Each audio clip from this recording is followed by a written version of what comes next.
you're looking for a strategy to guarantee you'll get the most money and hopefully sell your home quick in the next 1 to 5 years. If you're not ready to do it right this minute, here are 3 things you can do to make it so worth your while.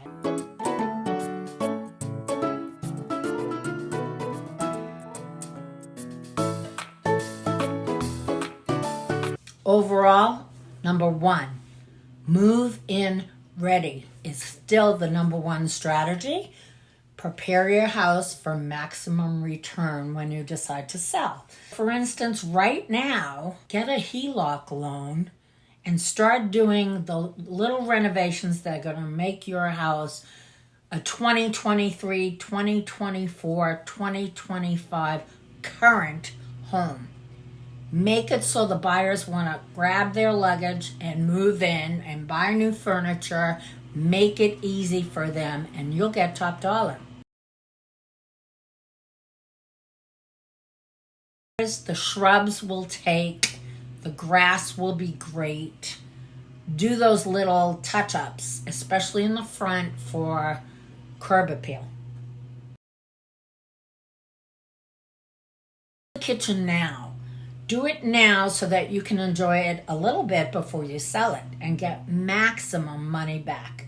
It's not that people don't want to do the work.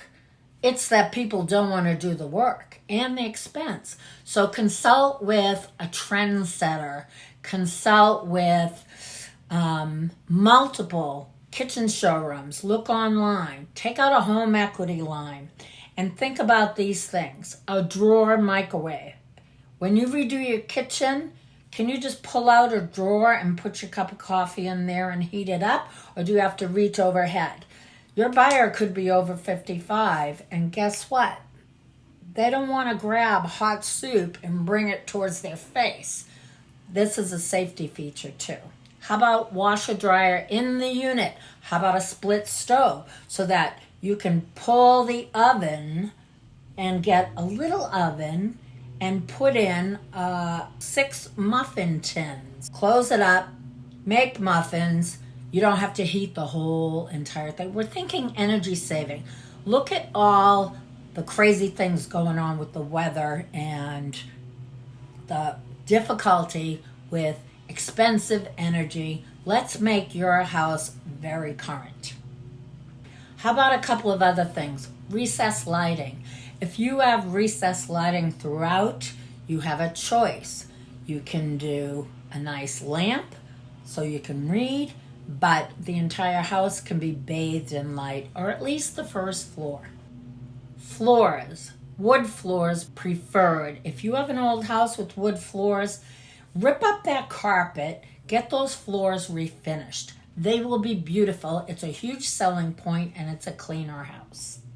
Number 3, bathrooms. You need a clean and convenient, put in a grab bar. If it's not for the next buyer, it's for the next buyer's parents when they visit.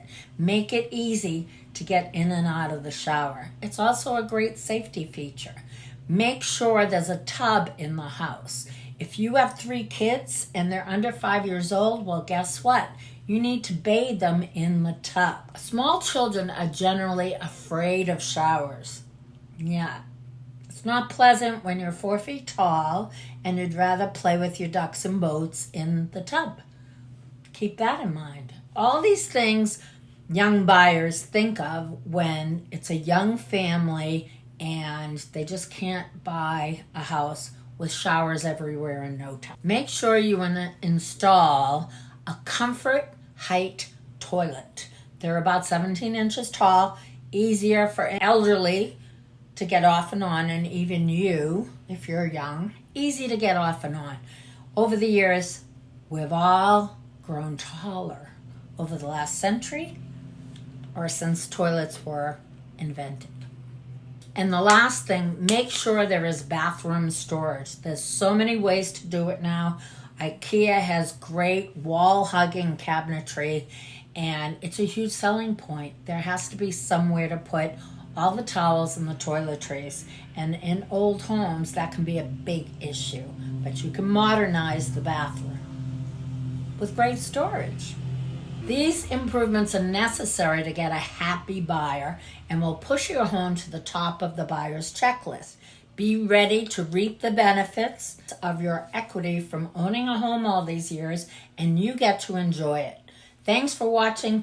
Download my list with estimates for remodels below. Free. This is Karen at Boston and the Burbs. See you next week, and thanks for watching.